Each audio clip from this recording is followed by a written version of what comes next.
Hi hello నమస్తే welcome to my channel. ఈ వారం స్టార్ మా పరివారంలో అయితే కృష్ణాష్టమి స్పెషల్స్ అయితే జరగబోతున్నాయి. ఇక కృష్ణాష్టమి అనగానే ఇక చిన్నపిల్లలు అందరూ కృష్ణుడి వేషంలోను, అలాగే ఆడపిల్లలంతా గోపికల వేషంలోను, అలాగే రాధా వేషంలోను వచ్చేస్తారు. సో ఎప్పుడు చిన్నపిల్లలు వచ్చినా ఈ గెటప్ మాత్రం కంపల్సరీ వేపిస్తూ ఉంటారు కొన్ని ఫన్నీ గేమ్స్ కోసం. బట్ ఈసారి నిజంగానే కృష్ణాష్టమి కాబట్టి ఇక దానికి సంబంధించిన గేమ్స్, అలాగే వీళ్ళ గెటప్స్, వీళ్ళ రెడీ అవ్వడం ఇవన్నీ కూడా సూపర్ క్యూట్గా అయితే ఉన్నారు ప్రతి ఒక్క పిల్లలు కూడా. సో దానికి తగ్గట్టుగానే కొన్ని ఫన్నీ గేమ్స్ అయితే జరుగుతున్నాయి. సో ఇప్పుడు వచ్చేసరికి ఈ ఋగ్వేదిని చూస్తుంటే నిజంగా ఎంత ముచ్చటగా ఉంటుందంటే వాడి ముద్దు ముద్దు మాటలతో నిజంగా మెస్మరైజ్ చేస్తున్నాడు ప్రతి ఒక్కరిని కూడా. ఇక రేయాన్ అయితే చెప్పనక్కర్లేదు. సో వాడు కూడా ఎంత చక్కగా మాట్లాడతాడంటే వీళ్ళు చిన్నపిల్లలా లేదంటే పెద్ద పిల్లలా అనేటట్టుగా వీళ్ళనైతే ట్రైన్ చేసేసారు వాళ్ళ పేరెంట్స్ మాత్రం.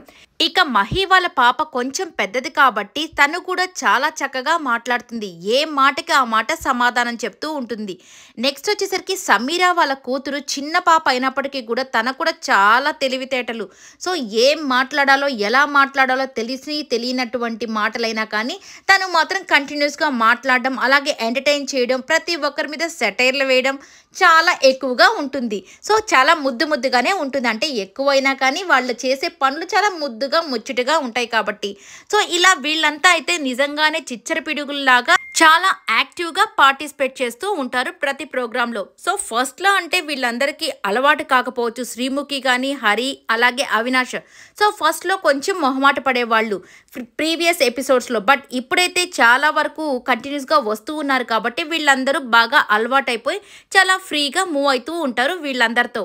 ఇక శ్రీముఖి అయితే చిన్నపిల్లలాగా వాళ్ళతో ఆడుకోవడము, అలాగే అవినాష్ అండ్ హరి వీళ్ళిద్దరూ అయితే అసలు వాళ్ళ చేత ఏదో ఒకటి అనిపించుకోవడం. ఋగ్వేద్ని అడుగుతాడు హరి, నా పేరేంటి తెలుసా అని చెప్పి.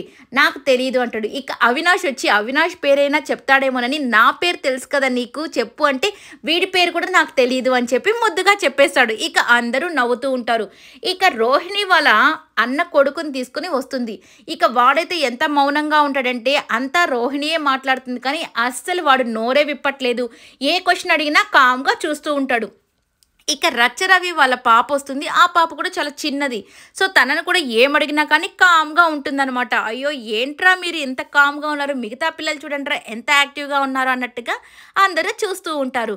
ఇక ఫన్నీ గేమ్స్ అయితే నెక్స్ట్ లెవెల్లో ఉంటున్నాయి ఈసారి. ఇక ఒక గేమ్ అయితే కండక్ట్ చేస్తారు. మృదుల వాళ్ళ కొడుకుని, అలాగే రోహిణి వాళ్ళ బాబుని అంటే వాళ్ళ అక్క కొడుకుని, అలాగే ఋగ్వేద్ని, ఇక వచ్చేసి రేయాని, వీళ్ళందరినీ నలుగురిని దాచిపెట్టేసి వాళ్ళ పేరెంట్స్ వెనకాల నిలబడి ఎవరు ఎక్కడున్నారో వాళ్ళ వెనకాల నిలబడండి అని చెప్తారు. ఋగ్వేద్ వాళ్ళ అమ్మ కీర్తి చాలా కరెక్ట్గా నిలబడుతుంది, కానీ కన్ఫ్యూజ్ చేసేస్తుంది శ్రీముఖి అయితే మాత్రం.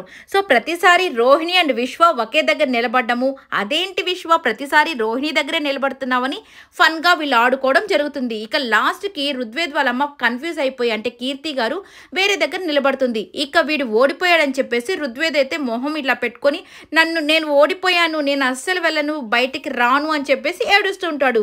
ఇక వాడు ముద్దు మాటలు, అలాగే ముద్దుగా వెన్న తింటూ ఉంటే ఇక సమీరా వాళ్ళ కూతురు వచ్చేసి అంటుంది, ఇదేంటి వెన్న అని చెప్పి ఐస్ క్రీమ్ ఇస్తున్నారు మీరు అని చెప్పేసి ఫన్నీగా చెప్తూ ఉంటుంది. దీంతో అందరూ నవ్వుకుంటూ ఎంజాయ్ అయితే చేస్తున్నారు. ఈ వీడియో నచ్చినట్టయితే లైక్ చేయండి, షేర్ చేయండి, కమెంట్ చేయండి, సబ్స్క్రైబ్ చేసుకోవడం మర్చిపోకండి.